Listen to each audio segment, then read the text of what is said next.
পঞ্চায়েতের সামনে বিক্ষোভ জেলে পরিবারদের। মথুরাপুর 2 নম্বর ব্লকের রায়দিঘি গ্রাম পঞ্চায়েতের শ্রীফলতলা জেলেপাড়া এলাকার মৎস্যজীবীরা গ্রাম পঞ্চায়েতের সামনে বিক্ষোভ দেখায়। বিক্ষোভকারী গ্রামবাসীদের দাবি, স্থানীয় কয়েকজনের কাছে পঞ্চায়েত গ্রামের সরকারি ফিশারি লিজ দেয়। বসবাস করছেন কেন প্রধান সাহেব? জবাব তোমায় দিতে হবে।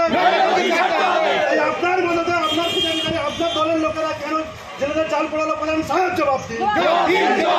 আপনার মদতে ফিশারি ছেলেরা কেন জেলেদের জাল পড়ালো? প্রধান সাহেব জবাব দিন।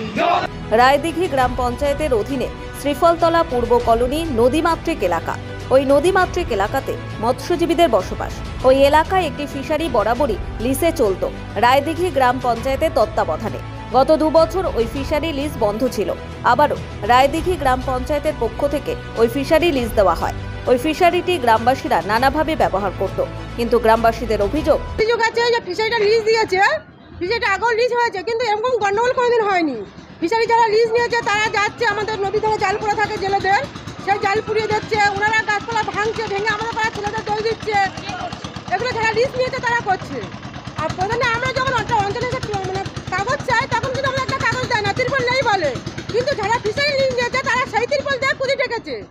ঠিক আছে, এবার আমাদের ছেলেরা যদি সেই কাগজ হয়তো ছিঁড়েছে বা কোনো কিছু করেছে, তার জন্য ছেলেদের বন্ধু অত্যাচার হচ্ছে। না, আমরা কোনো জায়গায় জানাইনি, আমরা কোনো জায়গায় জানাইনি।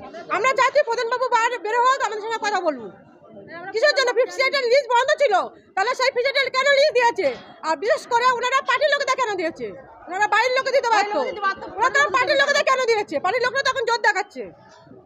ফিশারি নিয়ে মানে আমাদের ওখানে জাল ইয়েটা রাখতে দিচ্ছেন না, তারপরে জালও পুড়িয়ে দিয়েছে। এই নিয়ে এতদিন হচ্ছে না। ওই যারা ফিশারি নিয়েছে ওনারা, যারা লিজ নিয়েছে, আজকে পঞ্চায়েতের সামনে কেন বিক্ষোভ করছে? পঞ্চায়েতের সামনে আমরা প্রধানের সাথে আমরা কথা বলতে এসেছি। এই আমরা বিচার চাই, এর বিচার আমরা প্রধানের কাছে চাই। কেন এটা হচ্ছে? পঞ্চায়েত নোটিশ করা হয়নি, মানে দিয়েছে এরকম দরখাস্ত, একজনের বাড়িতে গেছে, নোটিশ গেছে, একজনকে নোটিশ দিয়েছে। আমরা শুনছি এইসব কথাগুলো, আর আমাদের বলেছে ওখানে জাল রাখা যাবে না, জাল রাখলে আমরা দ্বিতীয়বারে আমরা পড়িয়ে দেবো, আমাদের কোনো দোষ নেই। ওই ফিশারির বাউন্ডারিতে বরাবরই এলাকার এক মৎস্যজীবী মাছ ধরার জাল মেরামত করত, কিন্তু গ্রাম পঞ্চায়েতের পক্ষ থেকে নোটিশ করা হয় ওই জাল সরিয়ে দেওয়ার জন্য। জাল তোলার জন্য জালটা তো পড়ে আছে উপরে, আমি জালটা তুলবো কেন? আমি সেইটা তুলবো না বলে দিল, তার জন্য আমার নামে নোটিশ। আমি তো তার তাদের ফিরেছি নেই, ড্যাঙার ওপর জাল আছে, তাই আমি জালটা তুলবো কেন? কিনের জন্য তুলবো? আমার তো একটা যুক্তি তো বলতে বোঝাতে হবে যে আমি মাছ ধরছি কি চুরি করেছি, সেটা তো আমার বলতে হবে। এটা কি আপনার নিজের জায়গা? হ্যাঁ, নিজের জায়গা না, দর্শনের জায়গা। দর্শনের ব্যাপারকে আমাদের আমাদের জেলে মাসে লোক তো আমরা জাল কোথায় রাখবো? আমাদের জাল তো সবসময় রাস্তার ওপর পড়ে থাকে, সেখানে আমরা কাজ ধরি করি, জালটা আবার কোথায় রাখবো? আমার তো বাড়ি জায়গা নেই। কি সমস্যা হচ্ছে? ওই জাল পুড়িয়ে দিয়েছে, তারই প্রতিবাদে। প্রশাসনকে জানিয়েছেন আপনি? প্রশাসনকে জানাইনি, অঞ্চলে জানিয়েছিলাম, সেটা তো কোনো সদুত্তর পাইনি, তারই জন্য ইনভিজিল করে এসেছি। তারপর এবার পরে তো আস্তে আস্তে হবে জিনিসগুলো। কি চাইছেন এখন? এখন যাচ্ছি আমাদের সমাধানটা হোক, আমার এইটা হচ্ছে না, ক্ষতিবিধি কোনো হচ্ছে না, সেটা ওরা ইয়ে করুন। শুক্রবার রায়দিঘি গ্রাম পঞ্চায়েতের সামনে বিক্ষোভ দেখান জেলেপাড়ার বাসিন্দারা। এখন আজকের আমরা গ্রামবাসীরা সব এক জায়গায় হয়েছি, একত্রিত হয়েছি। তার একটাই কারণ, আমাদের গ্রামে একটা ফিশারি আছে যেটা এখন পুকুর হিসাবে ব্যবহার হয়। গ্রামে যে ফিশারিটা আছে সেটা পুকুর হিসাবে ব্যবহার করে। আমাদের গ্রামের সত্যি কথা বলতে যে জায়গাটা আমার জেলে বসতি আছে, একটাই মাত্র পুকুর, সেই পুকুরে একজনের ব্যক্তিগত। এই ফিশারিটা লিজ হয় দীর্ঘ 13 বছর ধরে, কিন্তু ওখানে আমরা গ্রামে থেকে সিদ্ধান্ত করেছিলাম যে নদীর জল ঢোকানো যাবে, জল যদি ওভারলোড হয় জলটা পার করতে হবে। কিন্তু এবারে যারা লিজ নিয়েছে, জানি না তার সঙ্গে প্রধানের সঙ্গে কী আঘাত বা একনিষ্ঠ ভাব আছে, প্রধান সাহেব ওনার সঙ্গে যুক্ত আছে কিনা লিজে, তাও আমরা জানি না। প্রধান সাহেব তাদেরকে কনস্ট্যান্ট সাপোর্ট করে যাচ্ছে, আমরা মেম্বার সাহেব আমরা এসে বলে যাচ্ছি জল ঢোকাচ্ছে কেন, উনি আমাদের উত্তর দিচ্ছে যে ওরা কি ব্যবসা করবে না, সেটা আমরা দেখতে যাব। প্রধান সাহেবের মদতে যারা লিজ নিয়েছে তারা ওখানে গাছপালা ভেঙে কেটে গ্রামের মানুষের নামে দোষ দিচ্ছে। আমাদের ওখানে মৎস্যজীবীরা বসে আছে, যেখানে সেখানে জাল পড়ে থাকে, আশেপাশে যা জিজ্ঞেস করবেন সেই বলে দেবে।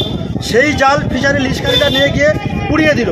প্রধান সাহেবকে কমপ্লেন করে পরেও কোনো মেম্বার যখন বললো তখন কোনো সাড়া করলো না। প্রধান নোটিশটা বলতে আমরা এক্ষুনি এসেছিলাম প্রধানের কাছে, নোটিশটা কালকে আমাদের কাছে গিয়েছে। আমরা প্রধান সাহেবের কাছে এসেছিলাম যে প্রধান সাহেব কোন দরখাস্তের ভিত্তিতে আপনি এই ব্যক্তির নামে নোটিশটা করেছেন, আমাদের দরখাস্তটা দেখান। এটা মেম্বার সাহেব গিয়েছিল। প্রধান সাহেব সদুত্তর দিতে পারেনি। আদৌ প্রধান সাহেবের কাছে দরখাস্ত করেছে কি জানি না, নিজের ব্যক্তিগত মনোমালিন্য করে একজন নোটিশ করেছে।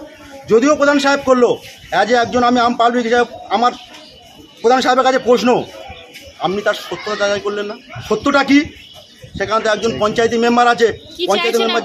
আমরা চাইছি প্রধান সাহেবের সিটটা ছাড়ুক, না হলে গেরুয়া বসন করে সিটে বসুক, যে উনি বোঝাক যে আমি বিজেপির প্রধান, আর কারণ নয়।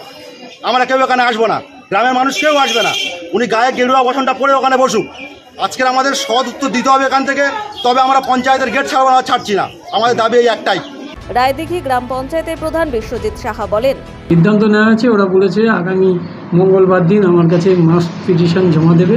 ওরা আজকে যে এটা করেছিল এটা অনৈতিক, মানে নীতিগত দিক দিয়ে আমি ঠিক মানতে পারিনি। ওরা বলেছে আমরা মঙ্গলবার দিন আসবো, একটা মার্চ পিটিশন দেবো, দিয়ে আমরা বসাবসি করবো আগামী শুক্রবার নাগাদ। এই শুক্রবার পরে শুক্রবার যেদিন মার্চ পিটিশন দেবে তার এক সপ্তাহ পরে, মার্চ পিটিশন যেদিন দেওয়া হবে তার এক সপ্তাহ পরে আমরা ওদের সঙ্গে বসবো। ওদের যে দাবিগুলো এখনও আমাকে লিখিত জানায়নি, কী দাবি সেগুলো জানালে সেটা নিয়ে বসবো। কতদিন কী পাচ্ছে ভুল কথা, আমি লিজ দিয়েছি, পঞ্চায়েতের সম্পত্তি আমি লিজ দিয়েছি, কে কি করবে না করবে সেইগুলো কি আমি দেখে বেড়াবো? যেখানে কোথায় কি হচ্ছে না হচ্ছে সেগুলো আমি দেখব কি যিনি এটা নিয়েছেন, লিস্টটা নিয়েছেন, তিনি আমাদের কাছ থেকে মানে সুরক্ষা পাচ্ছেন কিনা, বা তার জিনিসটাকে সে ধরে রাখতে পারছে কিনা, এটাই আমার দেখার দরকার। গ্রামবাসীদের কথাও আমার দেখতে হবে, কিন্তু গ্রামবাসীরা আমার কাছে কোনো লিখিত এখনও পর্যন্ত দেয়নি।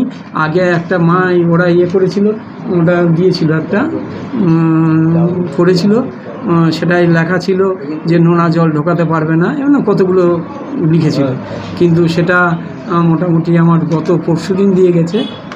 তারপরে ওরা বললো আমরা একটা মার্চ পিটিশন করে দেবো, দিলে আমরা মার্চ পিটিশন দেওয়ার পরে এক সপ্তাহ পরে আমরা ওইটাকে ওদের ডাকবো, এবং যারা ফিশারি নিয়েছে তাদের ডাকবো, ডেকে বসে একটা সিদ্ধান্ত নেব। জানা গেছে গ্রামের এই ফিশারিটি 12 জন মিলে লিজ নেয় পঞ্চায়েতের কাছ থেকে। মূলত আমরা প্রায় 2.5 মাস আগে লিগ্যালভাবে এই ফিশারিটা আমরা লিজে নিয়েছি।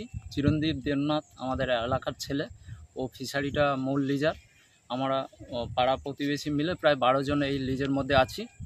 তা আমরা সুষ্ঠুভাবে এই ফিশারিটা লিগ্যালভাবেই সব কিছুই করছিলাম, কিন্তু এখানে কিছু সুবিধাভোগী মানুষ যারা বিগত লিজ না থাকাকালীন যারা অনবরত এই ফিশারিতে মাছ ধরতো, বা ফিশারিতে তারা ইচ্ছাকৃতভাবে নোনা জল ঢোকাতো নিজেদের চারিতার্থ করার জন্য, তারা ইচ্ছাকৃতভাবে আমরা স্বাধীনভাবে যাতে এখানে এই মাছ চাষটা না করতে পারি তারা বাধা সৃষ্টি করছে। তারা কিছু এখানকার ইয়ং জেনারেশনকে উদ্বুদ্ধ করছে এবং প্রলোভিত করে আমাদের এই ফিশারি পুঁজি ভেঙে দিচ্ছে। নিজেরা এই সরকারি গাছপালা ভেঙে আমাদের নামে মিথ্যে অপবাদ দিচ্ছে, যাতে আমাদেরকে মিথ্যে অপবাদ দিয়ে এই লিজার থেকে সরে যাওয়া যায়, তাতে ওদের অভিসন্ধিটা পূরণ হবে। এই কারণেই ওরা করছে এটা। আপনারা জানেন, এখন দেখার এর সমাধান কি হয়।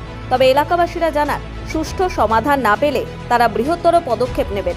রায়দিঘি থেকে লতা পুরকাইতের রিপোর্ট, নিউজ দিগন্ত বার্তা।